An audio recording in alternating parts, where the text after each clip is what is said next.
Hello, Capricorn, Sun, Moon, Rising, and Venus signs. Kamusta kayo? Sana po nasa mabuti kayong kalagayan. Welcome back po sa Star Tarot. Kung bago kayo dito, welcome din kayo. Thank you for your support. I truly appreciate it. God bless you all. Capricorn, maraming salamat po sa mga likes and subscribes ninyo.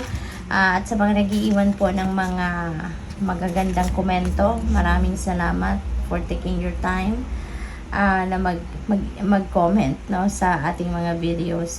So, ang unang mensahe po ninyo ay forgiveness. This is really beautiful kasi ibig sabihin nito, handa na kayong mag-move on sa buhay. Handa na kayong mag-move forward sa buhay.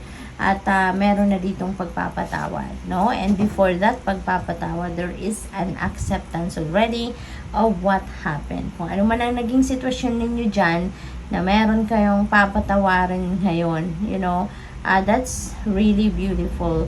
And that's really showing how emotionally matured you are.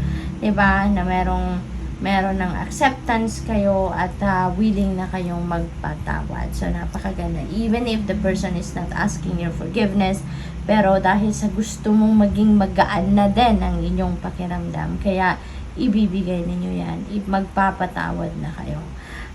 We have authentic self. This is your next message. Ayan. So, sa ngayon din, maaaring magkakaroon na din kayo na realization na it's about time na din para maging honest kayo sa sarili ninyo, maging authentic kayo sa sarili ninyo. Kasi, maybe in the past, parang maybe para nakatago kayo sa isang maskara na hindi kayo nakakapag-express ng sarili ninyo, hindi ninyo nagagawa yun talagang kagustuhan ninyo, diba? Kasi maybe you are being restricted by someone or by a situation. Maaring something or someone is preventing you from being yourself. Pero ngayon, you are going to reclaim your personal power at magiging honest na kayo sa sarili ninyo. Gagawin nyo na rito, no? Kung ano makakapagpasaya sa'yo, gagawin mo na rito kung ano yung gusto mo. Maglalakas ng loob ka na i-express kung ano yung totoo mong nararamdaman or kung ano ang kung anong totoong laman ng inyong isipan. We have overflow. Ayan, overwhelm and plenty. Ang daming biyaya na maaring dumating sa inyo dito. Iba't ibang oportunidad and posibilidad ang dadating sa iyo. And it might overwhelm you. Diba? Kaya napakaswerte ninyo. Ipagpasalamat nyo na to. No? Hindi pa man to dumadating. Lalo na kung dumating na, ay ipagpapasalamat nyo talaga to. Kasi binibiyayaan kayo ngayon ng iba't ibang mga bagay or sitwasyon na maaring yan ay mga sagot sa inyong mga dasal. No? Meditation and stillness. Ayan, Capricorn. This is siguro what you really need right now as well. Kasi maaring merong kapaguran na, no, na nararanasan kayo. Maybe you are feeling exhausted already physically, mentally, and emotionally. Kaya iniimbitahan kayo dito na mag-meditate kayo. Iniimbitahan kayo dito na for you to put yourself into stillness kasi baka kailangan ninyo muna na magpahinga. Kailangan ninyo ngayon to take a breather. Kailangan ninyo ngayon kailangan ninyo rito ng me time, no? Para mag-connect kayong muli sa sarili ninyo. You can tap into your soul, yung ganon, no? Para lang na maibalik din ninyo yung balance, no, sa sarili ninyo. Okay? So, tignan natin kung ano pa ang mga mensahe para sa'yo sa ngayon.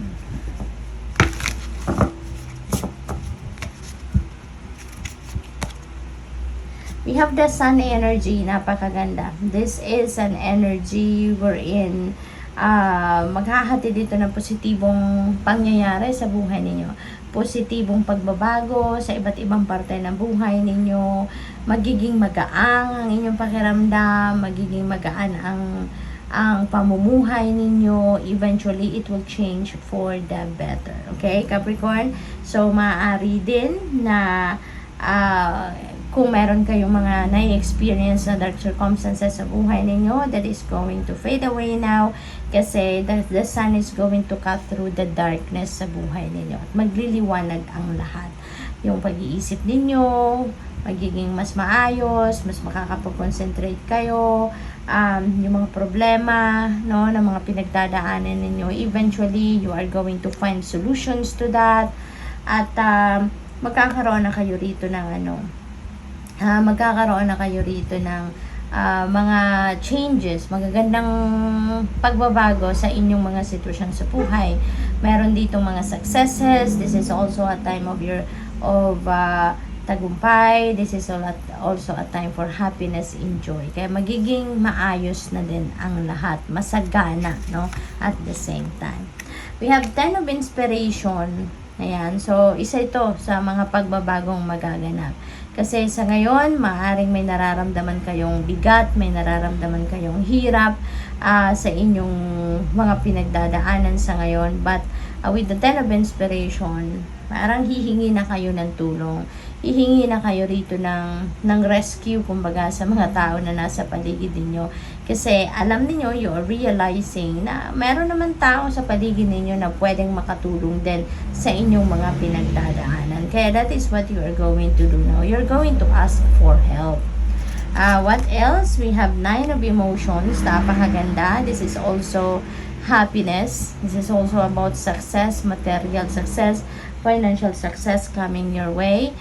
This is also about wish fulfillment. So, meron kayo dito mga wishes na magka-come to fruition na din, Capricorn. Okay? Kaya magiging maganda, masaya talaga ngayon ang period na to sa buhay ninyo. Kasi, you will get what you want. Diba? Kaya magiging masaya talaga kayo. So, what else?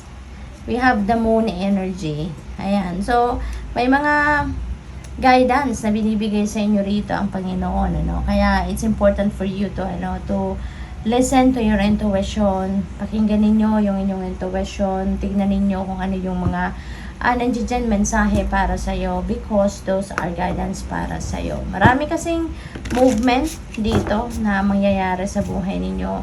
Maraming oportunidad ang maaaring pumasok, kaya gagabayan kayo dito ng Divine Universe. Okay? Kaya you need to listen to your intuition.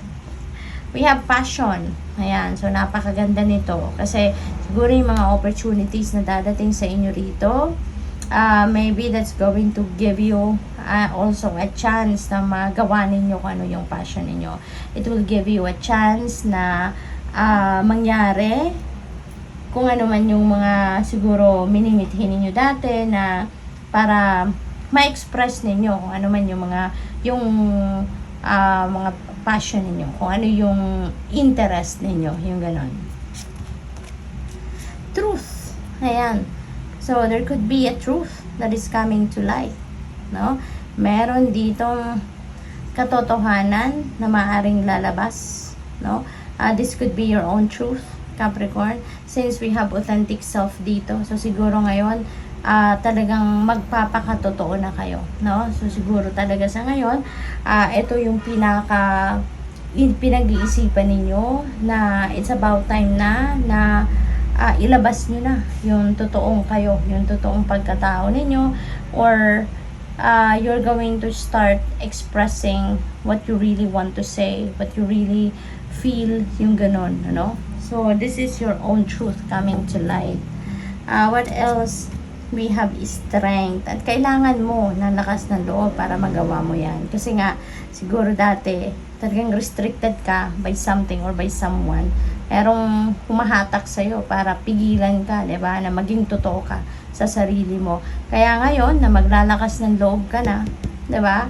Na bawiin na ang kapangyarihan mo over yourself at magiging totoo ka na sa sarili mo. Kailangan mo talaga ng iba yung strength and courage, no? So, good luck sa'yo. Trust. Yan. Magtiwala ka lang, no? All is well. Everything will fall into its right places. Kaya, tiwala ka lang sa sarili mo. Tiwala ka lang sa divine plan. Magtiwala ka sa Panginoon kasi hindi ka papabayaan ito. lakasan mo lang ang loob mo. Kayang-kaya mong gawin ito. Kayang-kaya mo yan. And you know what? Maging masayang-masaya ka. Kapag nai-express mo na ang sarili mo, kung nagiging totoo ka na sa sarili mo, that is going to be very liberating for you. Kaya magiging masayang-masaya ka. No? Yung sayang mararamdaman mo, kumbaga, to the roof. Talaga, no? Kasi, iba, 'di ba? Pag nagpapakatotoo ka sa sarili mo, iba yung pakiramdam, no? Parang napaka-powerful mo.